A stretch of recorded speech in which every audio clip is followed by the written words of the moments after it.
Всем привет! Мы продолжаем военную тематику канала, посвященную обзору грузовых автомобилей на службе Национальной народной армии ГДР. И сегодня я вам покажу еще один советский бортовой полноприводный автомобиль марки КРАС, модель 214. Масштаб 1:43, машина продается под брендом Premium Classics, и в Европе это относительно свежая новинка. Хотя по большому счету это обычная перепаковка и перекрас продукции Start Scale Models. И в Европе эту модель продают за 65-70 евро, в России эта модель продается за 3850 рублей. И ССН показал свои варианты 21 марта 2018 года. В продажу поступило два исполнения. Первая модель в классическом темно-зеленом цвете с тентом, а второй грузовик продавался без тента, и он был в красно-желтой окраске аварийной службы Мосгортранс. И обе модели я посмотрел, сейчас есть в свободной продаже, особого ажиотажа на них нет. И также чуть позже такой грузовик в более бюджетном исполнении вышел в коробочке «Автоистория». И у Аист был другой цвет, более ядовито-зеленый, и модель продавалась без тента. И, естественно, у модели от Аист отсутствовал дисплей-кейс.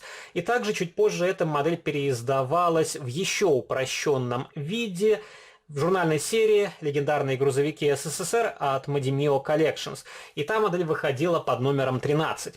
И это вполне хорошая масштабная копия, хотя за продукцию в коробке Premium Classics переплачивать нет никакого смысла. Модель стоит в 2,5 раза дороже, а разницы вы помимо декалей между грузовиками не найдете. Но я просто начал собирать эту серию, поэтому решился на приобретение модели. И также для сравнения я вам приготовил еще один КРАС, только модификация 255B1. Эту модель я вам показывал раньше, но мы как раз можем сравнить ее с этим грузовиком и посмотреть, какие у двух моделей есть отличия, в чем заключается унификация масштабных копий и отличается ли у них цвет кабины и кузова грузовика. И давайте распакуем коробочку, посмотрим на этот грузовик поближе. И мне осталось у ССМ докупить еще один КРАС с самой новой кабиной. И тогда можно закрыть серию этих грузовиков в 43-м масштабе и переключиться на обзор чего-то другого. И здесь на боковой стороне упаковки есть наклейка с артикулом, по которому можно найти модель в интернете. Указан прототип КРАС 214, цвет оливковый. Национальная народная армия ГДР, Premium Classics, масштаб 1:43. И на нижней стороне упаковки по традиции есть различная информация, которая касается данного бренда. Эти модели разработал Madimio Engineering. Также есть памятка о том, что модели не стоит хранить под открытыми солнечными лучами, и, естественно, эта продукция изготовлена в Китае. И что мне не нравится на последних моделях от Костромы, это очень плохое качество покраски и качество сборки. И здесь используется очень низкосортное сырье, также плохой клей, который, во-первых, оставляет белые разводы. И второе, то, что клей по истечении какого-то времени ссыхается, теряет свои свойства. И на этой модели у меня отвалилось одно стеклышко на тенте, я просто не успел его подклеить, и эта проблема наблюдается не только на этом КРАСе. Например, не так давно на втором канале я делал сравнительный обзор различных костромских полуприцепов, там тоже прямо в видеоролике на одной модели самосвального прицепа отклеился гидроцилиндр. Ну вот как так можно собирать масштабные копии? Но здесь вполне хороший, удачный окрас грузовика. Именно в таком темно-зеленом защитном цвете я и запомнил похожую технику. Но у Костромы, как всегда, видимо, была закуплена большая цистерна с краской, и они в такой цвет красят абсолютно все военные автомобили, несмотря на разные года выпуска прототипа. И здесь довольно тяжелый грузовик, потому что у него металлическая рама и металлическая кабина. Тент, кузов и остальные навесные детали сделаны из пластика. У грузовика окрашен интерьер кабины, сиденья выделены коричневым цветом, также установлены дворники из фотоотравления. Они здесь смотрятся вполне прилично, и здесь не такие большие отверстия под установку, хотя тоже уже неоднократно говорил, их можно вообще не сверлить, а дворники просто приклеивать аккуратно и ставить их в правильное положение. Дверные ручки на кабине здесь в виде пластиковых окрашенных элементов, а вот поручни почему-то отлили единым целым, и их тоже можно было сделать более изящно. У этого варианта присутствуют логотипы на дверях, и также вы здесь можете наблюдать заклепки. Но размер заклепок очень большой, и если перевести их в масштаб 1 к 1, я думаю, они будут сравнимы с корабельными заклепками, но опять же это издержки производства. И здесь очень много криво установленных пластиковых деталей, и здесь проблема в том, что пластик абсолютно не держит свою форму, и вы можете наблюдать, подножка смотрит куда-то вверх, ее нужно немного опускать, и я уже ремонтировал один крас, нагревал феном эти детали, выравнивал их, подклеивал, чтобы они приняли правильную форму. И, видимо, такую операцию придется проделать и на этой масштабной копии. Здесь также на подножках установлены небольшие канистры, скорее всего, на 10 литров. Не самая лучшая проработка, но эта канистра, на мой взгляд, более реалистична, чем на аналоге от нашего автопрома. Я хотел сюда поставить сборные канистры с лучшей детализацией, и это стандартная канистра на 20 литров, но она значительно больше, чем установленная на кразе. Поэтому этот наборчик у меня лежит до сих пор не собранный. Если вы посмотрите на пластиковые окрашенные детали, они по тону здесь не отличаются от металлических, окрашенных в тот же цвет. Поворотники здесь просто обозначили серебристой краской, фары ближнего света смотрятся вполне нормально, отсутствуют черные точки, и также здесь решетка радиатора сделана с защитой фар. Радиатор охлаждения в черном цвете, он проглядывается сквозь большие отверстия, также присутствует надпись «КРАС».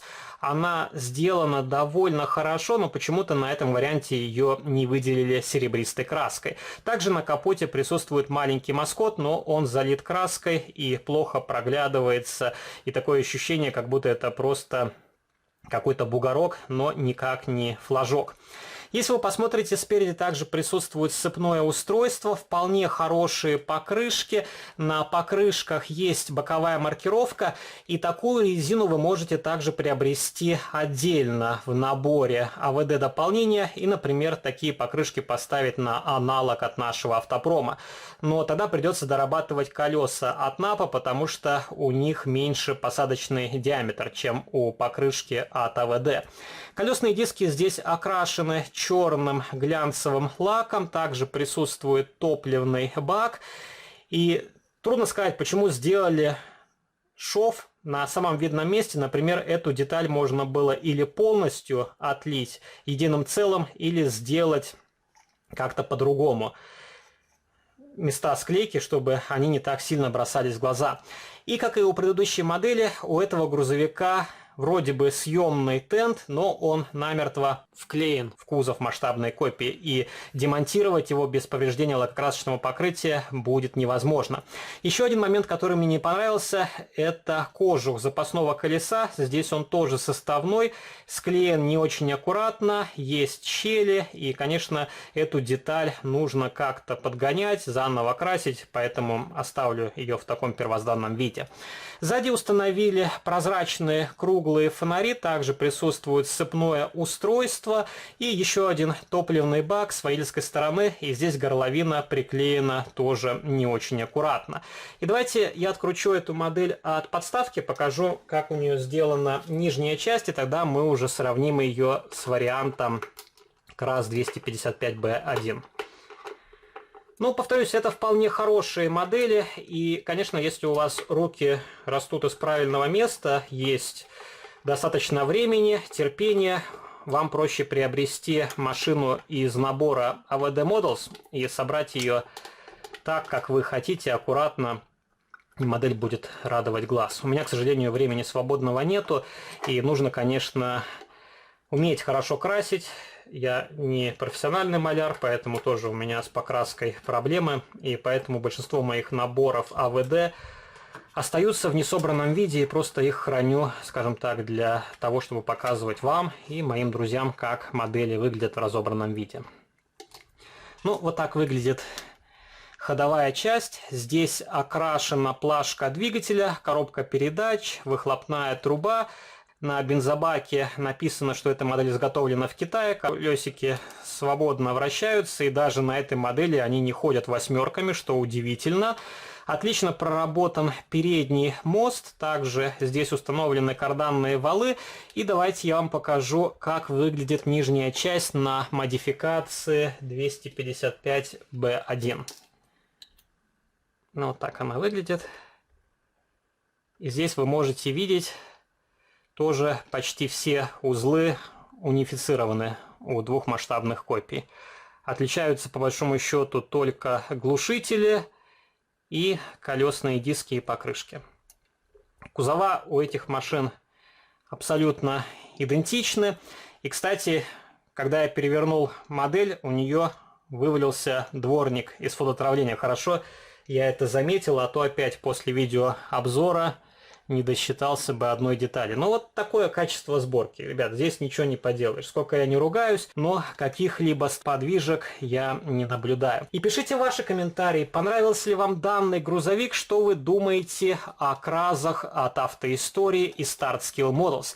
Если в вашей коллекции похожие модели, в каком варианте исполнения вы их приобрели себе, не забывайте поддержать этот видеоролик лайком, если он вам понравился. Вступайте в мои группы в социальных сетях, ВКонтакте и Фейсбуке. Заглядывайте на мой второй канал, там тоже выкладываются самые разнообразные видеоролики. И жмите на колокольчик, если вы не сделали этого раньше. А на сегодня это все. До новых встреч.